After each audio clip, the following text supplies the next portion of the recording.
ಅಧಿವೇಶನ ಪ್ರಾರಂಭ ಆಗ್ತಾ ಇದೆ. ವಿಶೇಷವಾಗಿ ಕರ್ನಾಟಕ ರಾಜ್ಯದ ಅಭಿವೃದ್ಧಿ ಬಗ್ಗೆ ಅತಿ ಹೆಚ್ಚಿನ ಚರ್ಚೆಗಳಾಗ್ತಾ ಇದೆ.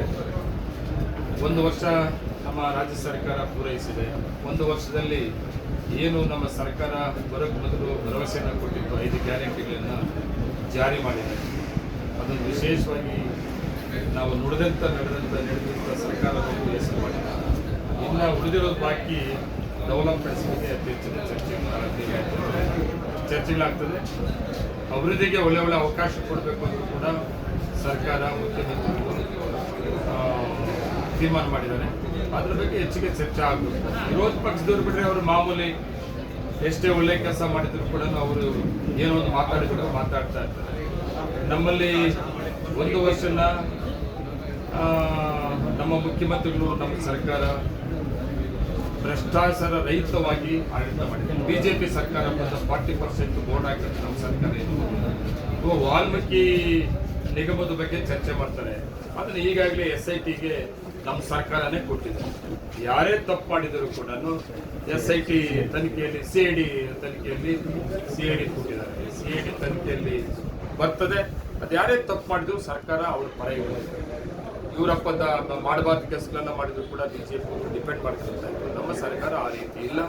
ಯಾರು ತಪ್ಪಿಸ್ತರಾಗಿದ್ರು ಕೂಡ ಅವ್ರನ್ನ ಸೇಫ್ ಮಾಡುತ್ತಾ ಒಂದು ನಮ್ಮ ಸರ್ಕಾರ ಮಾಡೋಕ್ಕೋಗೋದಿಲ್ಲ.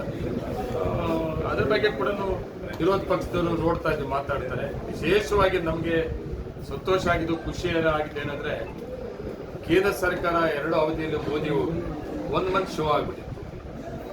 ಈ ದೇಶದಲ್ಲಿ ಮೋದಿಯವ್ರನ್ನ ಮಾತಾಡಿಸೋದಿಲ್ಲ.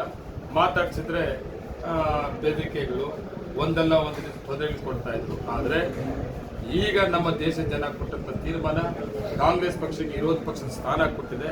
ಆ ವಿರೋಧ ಪಕ್ಷದ ನಾಯಕರಾಗಿ ನಿನ್ನೆ ಮೊದಲನೇ ಅಧಿವೇಶನದಲ್ಲಿ ಮೊದಲನೇ ಬಾರಿಗೆ ಭಾಷಣ ಮಾಡಿದಂಥದ್ದು ಬಿಜೆಪಿ ಸರ್ಕಾರದ ವಿರುದ್ಧವಾಗಿ ಮಾತಾಡಿದಂಥದ್ದು ನಮ್ಮ ರಾಹುಲ್ ಗಾಂಧೀಜಿಯವರು.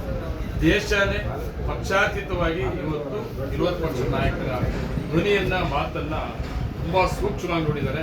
ಭಾರಿ ಸಂತೋಷ ಆಗ್ತದೆ. ಬಿಜೆಪಿ ಸರ್ಕಾರ 10 ವರ್ಷ ಏನಿತ್ತು 1 ಮಂತ್ ಶೋ, ಅದು ಇನ್ನ ನಮ್ಮ ದೇಶದಲ್ಲಿ ನಡೆಯಕ್ಕಾಗಲ್ಲ. ತಿಳ್ಕೊಂಡು ಮಾತಾಡ್ಬೇಕಾಗುತ್ತೆ. ನಾವು ಹಾಲಿನ ದರ ರೇಟ್ ಜಾಸ್ತಿ ಮಾಡಿಲ್ಲ. 1 ಲೀಟರ್ಗೆ ನಾವು 50 ml ಹೆಚ್ಚಿಗೆ ಫ್ಯಾಕ್ಟ್ ಎಲ್ಲ ಹಾಕಿದ್ದೇವೆ. 50 ml ರೇಟ್ ಎಷ್ಟಾಗ್ತದೆ? 2 ರೂಪಾಯಿ ಆಗ್ತದೆ. ಆ 2 ರೂಪಾಯಿ ಹೆಚ್ಚಿಗೆ ತಗೊಂತಾ ಇದ್ದೇವೆ. ಕಾರಣ ಏನು ಅಂದ್ರೆ ಹಾಲು ಉತ್ಪಾದನೆ ರೆಕಾರ್ಡ್ ಆಗಿದೆ. ಇವತ್ತು ಮುಖ್ಯಮಂತ್ರಿ ಸನ್ಮಾನ ಮುಖ್ಯಮಂತ್ರಿಗಳು ಕರ್ನಾಟಕ ರಾಜ್ಯದ ನಂದಿನಿ ಬ್ರ್ಯಾಂಡ್ 1 ಕೋಟಿ 11 ಗಂಟೆಗೆ ಮುಖ್ಯಮಂತ್ರಿಗಳು 1 ಕೋಟಿ ಹಾಲು ಉತ್ಪಾದನೆ ಆಗಿರೋದ್ರಿಂದ ಹಾಲು ಉತ್ಪಾದನೆಗೆ ತೊಂದರೆ ಆಗಬಾರ್ದು. ಮತ್ತೆ ಹಾಲು ಗ್ರಾಹಕರಿಗೆ ಕೂಡ ಹೆಚ್ಚುವರಿ ಹಾಲನ್ನು ಕೊಟ್ಟು ಆ ದರವನ್ನು ತಗೊಳ್ಳಂತ ಕೆಲಸ ಮಾಡಿದೀವಲ್ಲ. ಹೆಚ್ಚುವರಿ ಹಾಲು ಕೊಡದೆ ಹಾಲು ರೇಟ್ ಜಾಸ್ತಿ ಮಾಡಿಲ್ಲ. 1 ಲೀಟರ್ಗೆ 50 ml ಕೊಟ್ಟಿದ್ವಿ, 2 ರೂಪಾಯಿ ಜಾಸ್ತಿ ತಗೊಂತದ್ದು 1 ಲೀಟರ್ಗೆ. ತಿರ್ಕಲ್ ಕಳಿಸ್ಕೊಳಕ್ಕೆ ಸ್ಟಾರ್ಟ್ ಮಾಡ್ಬಿಟ್ಟವ್ರೆ. ಇಲ್ಲಿ ನಾವು 136 ಸೀಟ್ ಇದ್ದೀವಿ. ನಾವು ಇಲ್ಲಿ ನಮ್ಮ ಯುವರಪ್ಪ ನಮ್ಮದೇನು ಡಿಫರೆನ್ಸ್ ಐತೆ. ನಮ್ಮ ಮುಖ್ಯಮಂತ್ರಿ ಉಪಮುಖ್ಯಮಂತ್ರಿಗಳು ತುಂಬ ಗೌರವವಾಗಿ ರಾಜ್ಯದ ಜನತೆ ನಂಬಿಕೆ ಉಳಿಸ್ಕೊಳ್ತಾ ಆಡಳಿತ ಕೊಡ್ತಾ ಇದ್ದಾರೆ. ಇವರು ಅನ್ಕೊಂಡಾಗ ನಮ್ಮ ಸರ್ಕಾರ ನಾಳೆ ಹೋಗ್ತದೆ, ತಿರುಕನ ಕನಸು ಕಾಣುತ್ತ ಒಂದು ವಾತಾವರಣದಲ್ಲಿ ನಮ್ಮ ರಾಜಕಾರಣ ಇವೆಲ್ಲನೂ ಹೈಕಮಾಂಡ್ ಅದ್ರ ಬಗ್ಗೆ ನಾವು ಮಾತಾಡೋಕ್ಕಾಗಲ್ಲ. ತುಂಬ ಜವಾಬ್ದಾರಿಯುತವಾಗಿ ಈ ಕರ್ನಾಟಕ ರಾಜ್ಯದಲ್ಲಿ ಕಾಂಗ್ರೆಸ್ ಸರ್ಕಾರ ಬರೋದಕ್ಕೆ KPCC ಅಧ್ಯಕ್ಷರಾದ DK ಶಿವಕುಮಾರ್ ಅವರು ಒಂದು ಹೋರಾಟ, ಒಂದು ಪಕ್ಷದ ಸಂಘಟನೆ, ಆ ಜೊತೆಗೆ ಸಿದ್ದರಾಮಯ್ಯನವರು ಅವರು ಒಂದು 5 ವರ್ಷ ಮುಖ್ಯಮಂತ್ರಿಯಾಗಿ ಕೊಟ್ಟಂಥ ಆಡಳಿತ, ಇವೆಲ್ಲ ಕೂಡ ಜನ ಒಪ್ಪಿ ಮತ್ತೆ ಸಿದ್ದರಾಮಯ್ಯನವರು ಮತ್ತು DK ಶಿವಕುಮಾರ್ ಅವರ ನೇತೃತ್ವದ ಕಾಂಗ್ರೆಸ್ ಸರ್ಕಾರ ಬೇಕು ಅಂತೇಳಿ ಅವಕಾಶ ಮಾಡ್ತಾರೆ. ಮುಂದಿನ ದಿನಗಳಲ್ಲೂ ಕೂಡ ಅಧ್ಯಕ್ಷರಿರಲಿ ಅಧ್ಯಕ್ಷರೇ ಇರಲಿ DK ಶಿವಕುಮಾರ್ ಮತ್ತು ಸಿದ್ದರಾಮಯ್ಯ ನೇತೃತ್ವದಲ್ಲಿ ಕರ್ನಾಟಕ ರಾಜ್ಯದಲ್ಲಿ ಕಾಂಗ್ರೆಸ್ ಬಲಿಷ್ಠವಾಗಿದೆ. ಅದ್ರ ಜೊತೆಗೆ ಇವತ್ತು ವಿಶೇಷವಾಗಿ ನಮಗೆ ಮಲ್ಲಿಕಾರ್ಜುನ ಖರ್ಗೆಜಿ ಅವರು ಕೂಡ AICC ಅಧ್ಯಕ್ಷರಾಗಿದ್ದಾರೆ ಕರ್ನಾಟಕದವರು. ಅವರು ಒಂದು ಶಕ್ತಿ ಕರ್ನಾಟಕ ರಾಜ್ಯ.